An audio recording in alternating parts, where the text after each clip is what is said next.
Hi, friends. Host Eric here, host of Talking to Finnish People. I'm here with my girlfriend, Rachel.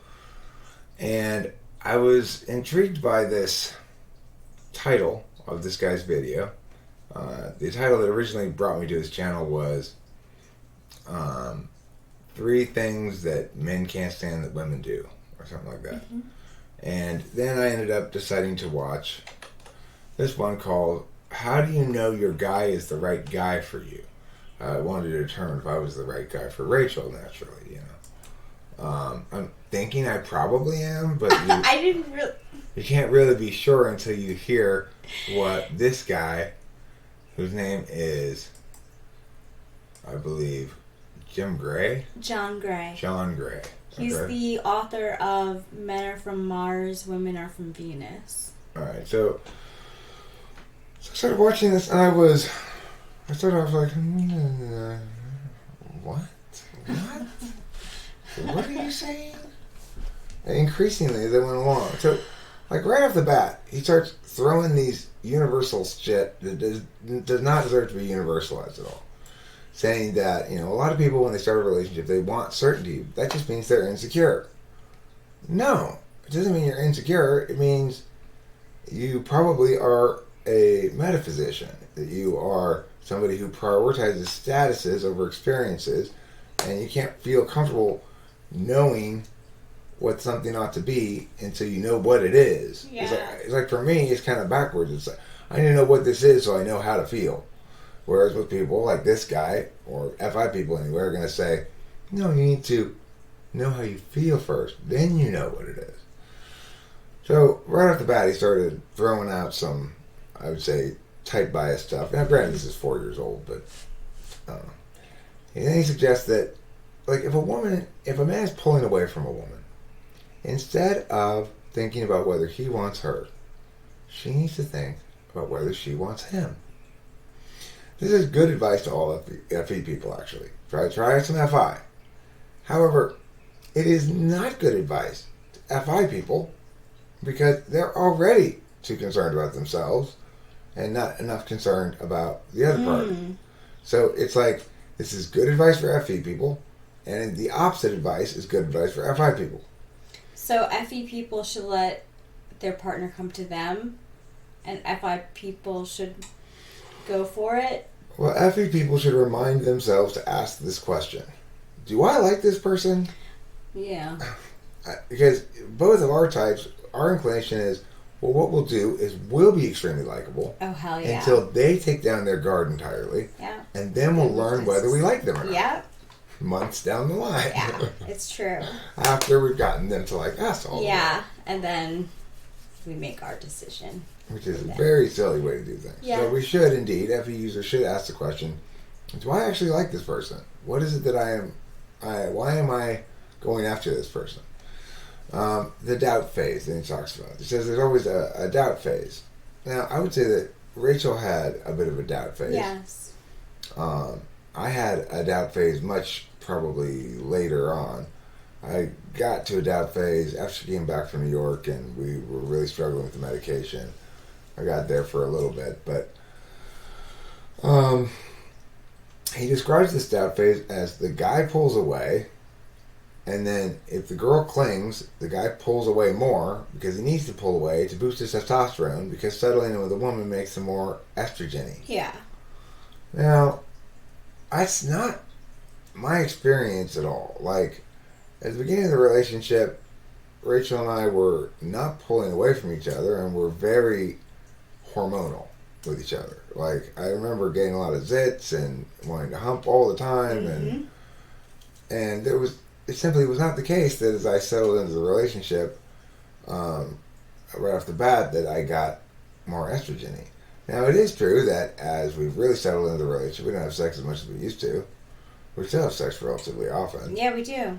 And I've never found it to be the case that I have any inclination to pull away. Thank goodness, because it honestly hurts. Like, it's not... And then what he says is a girl needs to, instead of worrying about the guy or going after him, trying to pull him back. Mm-hmm. She needs to stand firm and worry about her own shit and be a disinterested in him individual or something. This seems like an awfully harsh and adversarial kind of way of going about a relationship. I find it to be that way too. I don't really think that actually works. A lot of people, a lot of females especially, are told, don't feel anything, or like, don't. It's just like, I don't. If you're doing the push-pull thing, it's playing a game. And it's like, how authentic is that, You can do that with anyone. I mean, according to this guy, it's implicit to male-female relationships. And that's part of what I think is basically offensive about him. Is I don't think this is implicit to male-female relationships at all. I think he's generalizing some experiences of his own onto everybody. Yeah. I hate to bash on you guys, but you know what type this guy probably is, right? He's in the NFP, almost for sure. So then he proceeds to start sort of lecturing everybody on masturbation. He says, you shouldn't masturbate. If you do masturbate, you shouldn't masturbate to porn.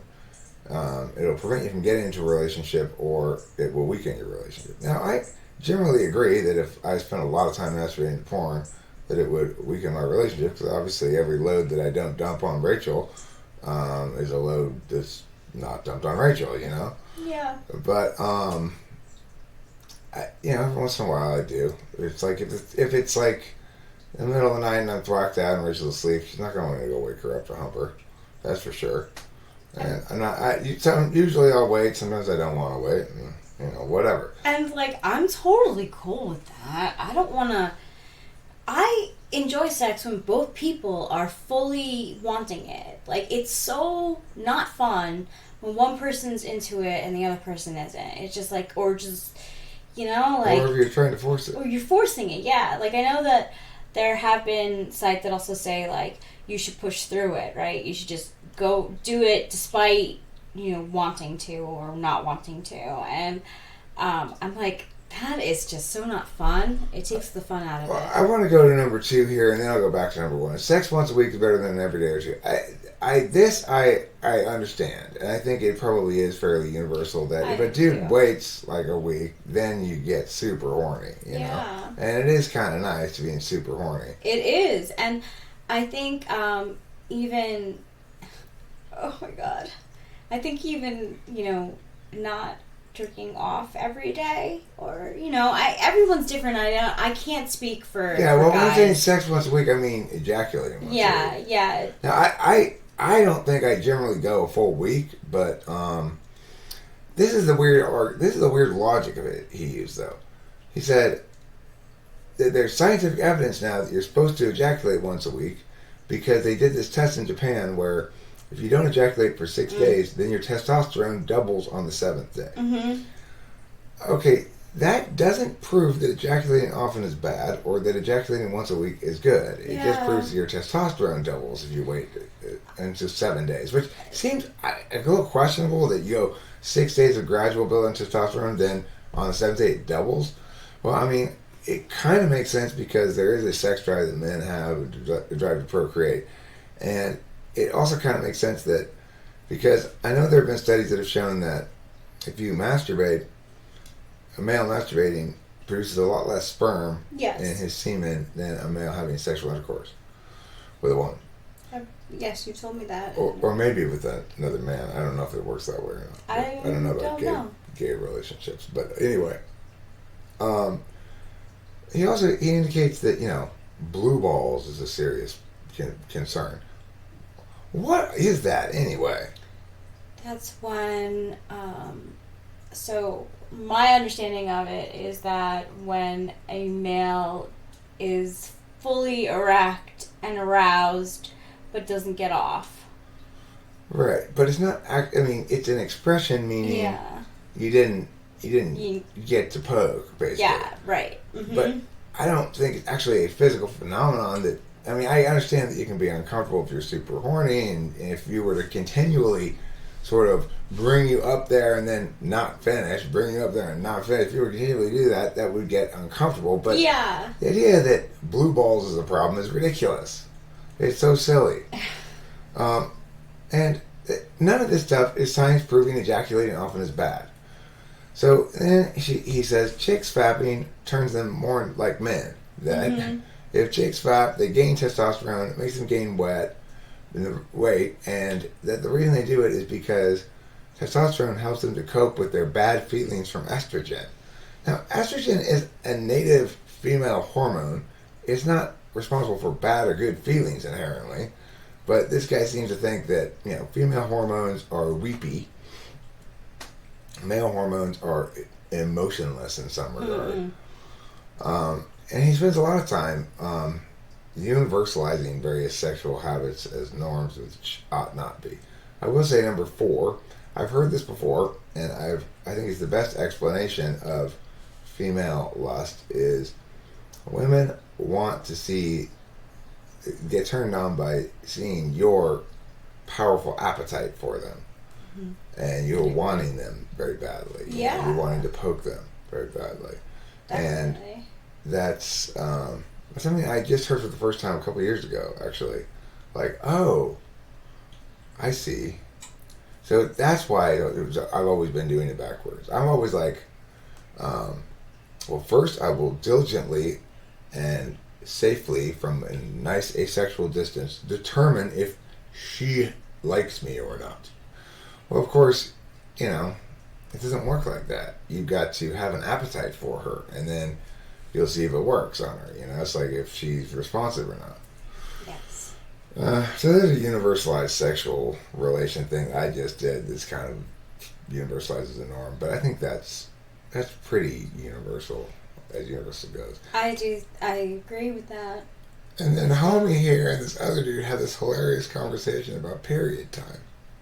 So apparently, right after their period, a woman remains happy for 5 days. 5 days. Now in days 6 through 10, she's going to need a lot of reassurance. Luckily, I'm starting that phase of 5 days. Now, I was waiting, but we didn't get clarification from Mr. Joe and Mr. Bob here about how a woman's body is from days 11 through 27. That's true. I'm going to assume it vacillates between frailty, fear, weepiness, hysteria, and I don't know, uteral massages. Yeah, and at this point you've seen it all. Yeah, that's basically what you get. You get 5 days of a sane woman every month. Okay, only 5 days. The first 5 days are fantastic. After that, it's just a hormonal roller coaster for you. Meanwhile, I'll be pulling away and pushing back and pulling and pushing. Right? And then, she'll be like, hey, I want to use this vibrator all day. And I'll be like, but it's turning you into a fat man. What? This guy's so full of shit.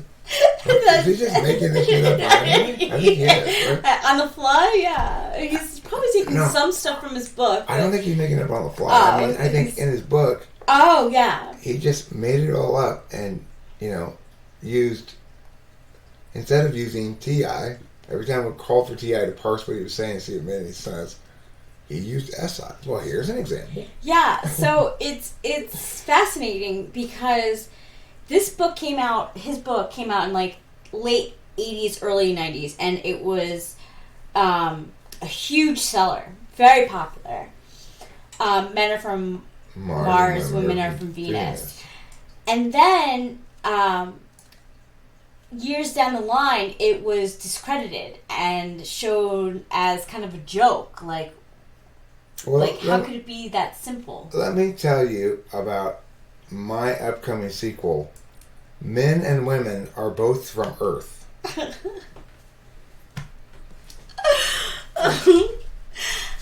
that is fucking true. Now, it's not as chock full of advice about how to deal with women on their period as this guy's stuff. I'll admit that. I don't have a lot of period advice, but I will tell you this, that men and women act mostly for reasons other than being men and women most of the time. You know, it's like, what is this incredible desire we have to reduce people to men and women, but particularly reduce women to their biology? Thank you. You know, you don't hear these dudes going on there and say, now look, remember, men can't help themselves. They get very emotional at times and they get very Yeah. You never hear that. It's always like how to manage your domesticated animal.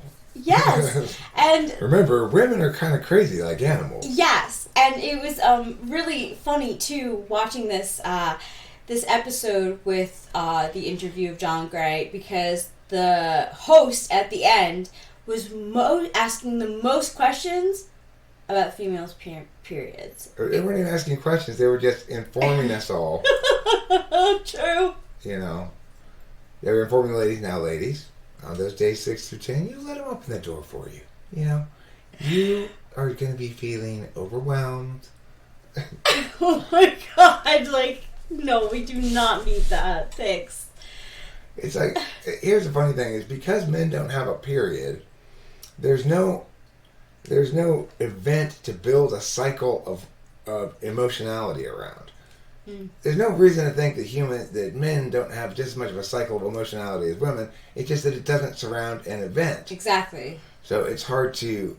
It's so much easier to do that to women. Be like, okay, Rachel. Yeah, that would make a lot of sense, but it's day 13, and you know how you are on day 13. Getting a little raggy, okay?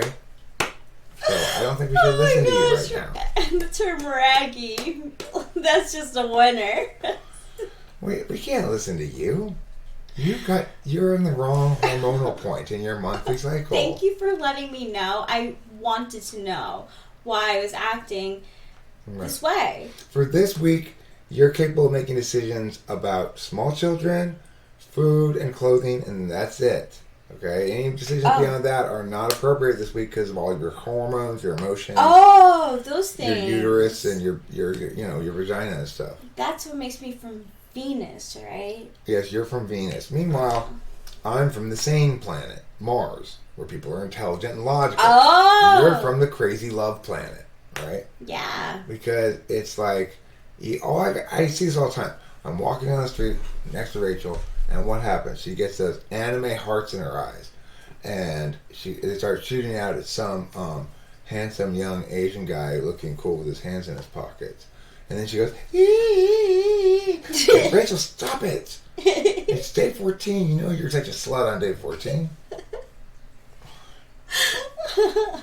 So anyway, and last comment about men from Mars and women from Venus. As part of our gender equality program for Halloween this year, I'm going to be slutty Abraham Lincoln. She's going to be slutty Mary Todd Lincoln. Yep. Now, we'll just both be non-slutty from the waist up, and we'll make our costume slutty by putting on Daisy Dukes. I'll have to borrow a pair of Rachel's. I don't own a pair myself. No. And that's because why? I don't have a period, okay? So I don't need that kind of hormonal shifting with my pants that women need. Alright, so anyway, thanks for watching. If you want to learn a lot about how and why women are so less reasonable and normal than human beings, you can watch this guy and his idiocy all day long. He seems to have a lot of videos up. Yeah, tons of videos. Thanks for watching. Bye.